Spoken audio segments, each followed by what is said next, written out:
Hello everyone, welcome to my class. दोस्तों, फिर से आप सबको डिजिटल शिक्षा यूट्यूब चैनल में स्वागत है। आशा करती हूँ कि आप सब लोग स्वस्थ और सुरक्षित हो। अब हम कर्नाटका बोर्ड की 10वीं कक्षा की बाल शक्ति नामक पाठ के प्रश्नोत्तर को डिस्कस करेंगे। तो चलिए अब हम क्लास स्टार्ट करेंगे। एक वाक्य में उत्तर लिखिए। पहला प्रश्न, कौन कौन कंचे खेल रहे थे? उत्तर, रामू और शामू कंचे खेल रहे थे। दूसरा प्रश्न, खेल में कौन सदा बेईमानी करता है? उत्तर, रामू खेल में सदा बेईमानी करता है। तीसरा प्रश्न, रामू को स्कूल जाने के लिए कौन कहता है?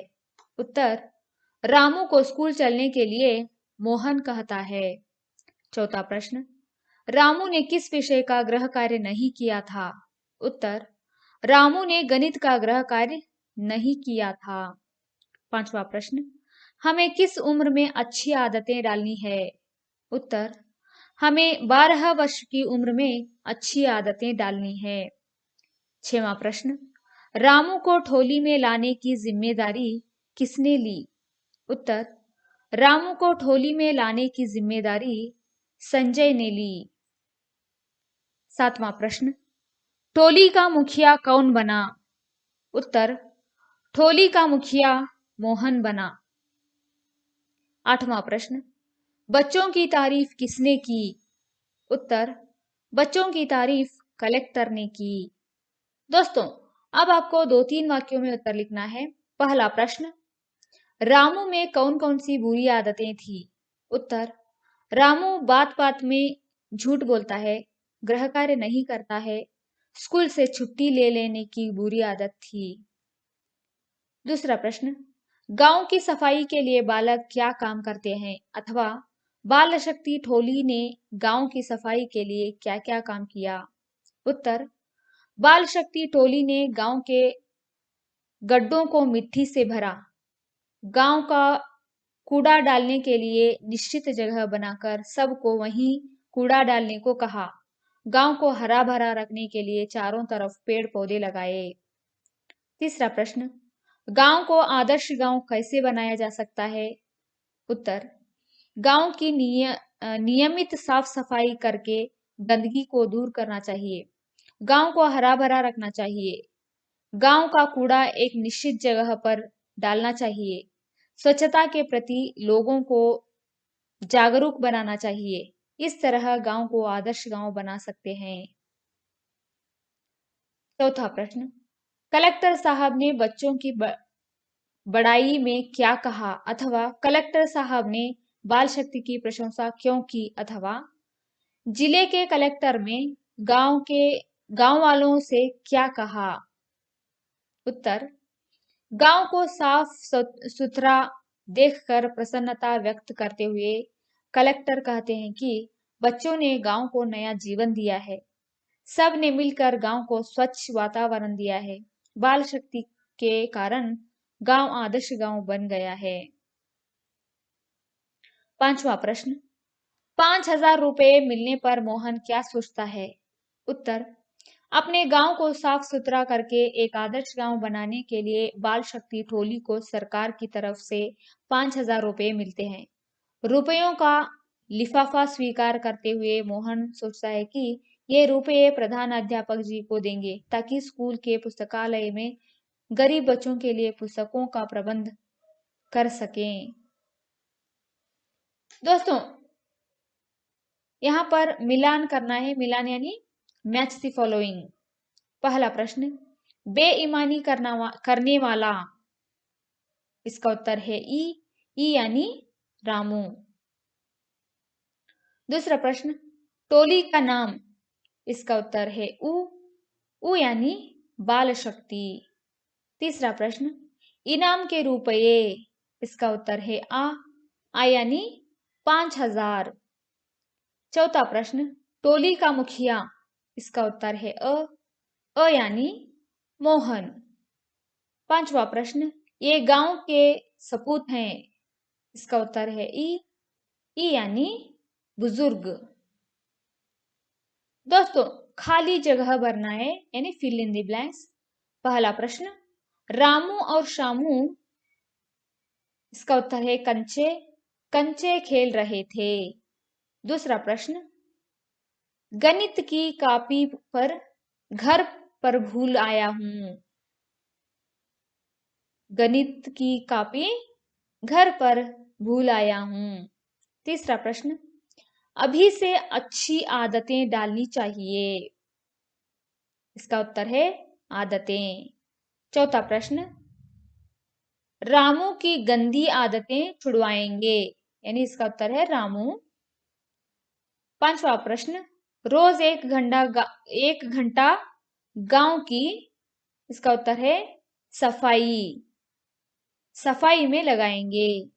रोज 1 घंटा गांव की सफाई में लगाएंगे। छठवां प्रश्न, कूड़ा डालने के लिए एक निश्चित जगह बनाएंगे। इसका उत्तर है निश्चित।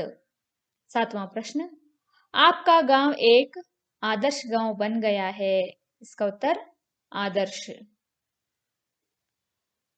दोस्तों, शब्द लड़ी बनाइए। लड़ी यानी एक लंबा रस्सी होता है, इसका ऐसे ही शब्दों का लड़ी यानी शब्दों का रस्सी बनाना है। जैसा कि उदाहरण दिया गया है, कंचा, चारू, रुपया, यार, रमा। अंतिम वर्ण से एक नया शब्द बनाना है। कंचा यानी इधर अंतिम शब्द है चा, चा से चारू बना है। इधर फिर अंतिम शब्द रू है, रू से रुपया। ऐसे ही यहाँ पर दिए गए शब्दों के क्या क्या बनाना है, शब्द लड़ी बनाना है। शब्द लड़ी यानी शब्द का रस्सी बनाना है। पहला प्रश्न, बालक। बालक, क से कल, ल से लड़का, का से काम और म से मकान। दूसरा, गांव, वर, रहना, नाम, मन। तीसरा, टोली, लीची, चीख, खतरा, राजा। चौथा प्रश्न, फलदार, रखना, नाराज, जमीन, नमक। पांचवा, इनाम, मजाक, कमरा, रात, तराजू।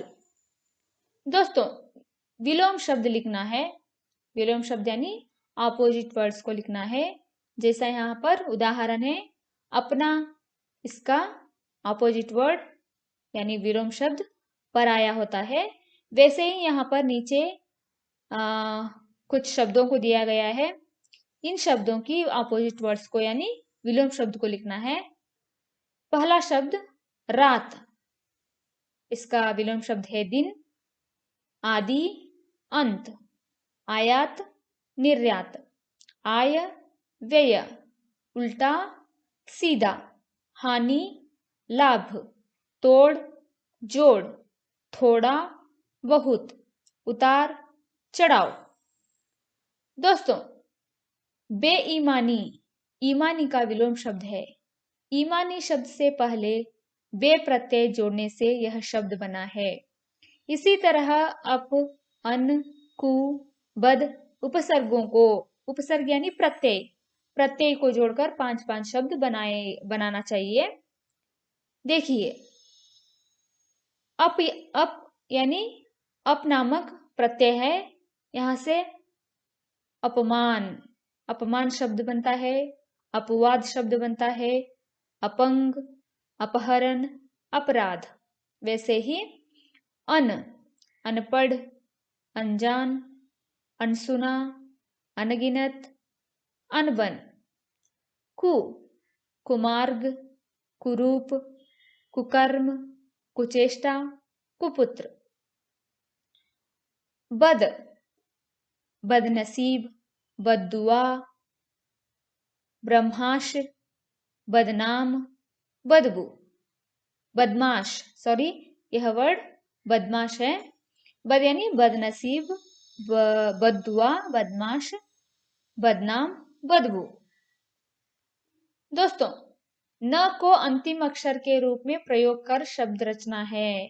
न को अंतिम अक्षर के रूप में प्रयोग करके शब्द को रचाना है। नमूने यानी उदाहरण दिया गया है जन मन। वैसे ही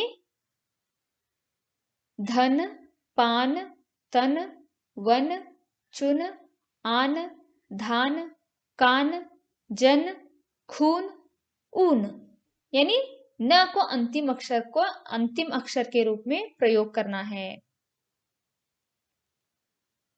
दोस्तों, अर्थपूर्ण वाक्य बनाइए। जैसे कि शामू कंचा खेलता है। इसका उत्तर देखिए यहाँ पर, शामू कंचा खेलता है। दूसरा, कलेक्टर साहब इनाम देते हैं। तीसरा, मोहन इनाम लेता है। चौथा, बालकों की टोली बनती है। पांचवा, बालक कंचा खेलते हैं। दोस्तों, भाषा ज्ञान, व्यक्तिवाचक और जातिवाचक संज्ञाओं को पहचानिए। यहाँ पर कई शब्दों को दिए गए हैं, कुछ शब्दों को दिए गए हैं। इनमें से व्यक्तिवाचक संज्ञा के कोष्टक में कौन से शब्द आते हैं उसे लिखना है, और जातिवाचक संज्ञा के कोष्टक में कौन से शब्द आते हैं उसे लिखना है। देखिए, मैं इसका उत्तर बताती हूँ। व्यक्तिवाचक संज्ञा के कोष्टक में आने वाले शब्द है शामू, रामू, बालक, मोहन, मनोज। यानी व्यक्ति को समझाने वाले, यानी व्यक्ति के नाम को बताने वाले शब्द व्यक्तिवाचक संज्ञा है। जातिवाचक संज्ञा यानी मुखिया, कलेक्टर, गांव, बाल शक्ति, गणित, गुरुजी, कमीज। दोस्तों, इन नाटिका में मार, छोड़, पकड़, बोल, डाल, दे, लगा, मान जैसे अनेक धातुओं का प्रयोग हुआ है। नीचे दिए गए शब्दों को उचित धातुओं के साथ लिखना है। विशेष सूचना, यहाँ पर एक विशेष सूचना भी दिया गया है। क्या है? क्रिया का मूल रूप धातु है। यानी धातु क्या होता है? धातु का डेफिनेशन है क्रिया का मूल रूप ही धातु कहलाता है। क्रिया यानी काम, वहां पर कुछ तो एक काम हुआ होगा, उसका मूल रूप ही धातु होता है। देखिए, यहाँ पर कुछ शब्दों को दिया गया है। इसका उत्तर है कमीज पहनना, पेड़ टूटना, रुपये खर्च करना, कंचा खेलना, गुस्सा करना, सच बोलना, बात करना, कूड़ा फेंकना या डालना। दोस्तों, इस नाटिका में संयुक्त क्रियाओं का प्रयोग हुआ है, जैसे खेलने लगा, बन गया इत्यादि। इस तरह के क्रिया युग्मों को ढूंढकर सूची बनाएगा। यहाँ पर एक सूचना दिया गया है, संयुक्त क्रिया युग्म दो क्रियाओं का एक साथ प्रयोग होता है। यहाँ पर दो क्रियाओं का एक साथ में प्रयोग होने वाले जो शब्द होते हैं उनको संयुक्त क्रिया कहते हैं। जैसे कि लग गई, बोलते पढ़ते, कहा करते। यहाँ पर कहा यह भी एक क्रिया है, करते हैं यह भी एक क्रिया है, दोनों का यहाँ मिलान होता है, कहा करते। चौथा, बुला लाऊंगा, बुलाना यह भी एक क्रिया है और लाऊंगा यह भी एक क्रिया है। यहाँ दोनों का मिलान हुआ है, इसलिए इसे हम संयुक्त क्रिया कहकर बुलाते हैं। मार दूंगा। दोस्तों, यह मेरा वीडियो आपको अच्छा लगा तो प्लीज शेयर कीजिए, सब्सक्राइब कीजिए और लाइक करना मत भूलिए। ऐसे ही शानदार वीडियो के साथ मैं आपके साथ मुलाकात करती हूँ। नमस्ते, धन्यवाद।